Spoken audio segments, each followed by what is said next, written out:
läheb? Kuule, päris hästi. Veits oleme ajagraafikust maas, aga samas nagu aeg on. Siin on veits kitsas. Meil on siuke hästi fancy ekraan ka.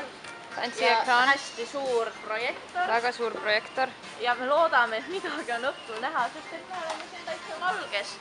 Siin on Kristja, siin on Karl. Ja Karmen ja Grete. Ma olen kuidagi ainsana. Karmen läks poodi, meil on kõht tühi.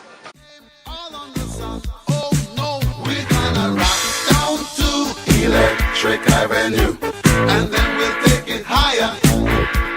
Oh, we're gonna rock down to Electric Avenue.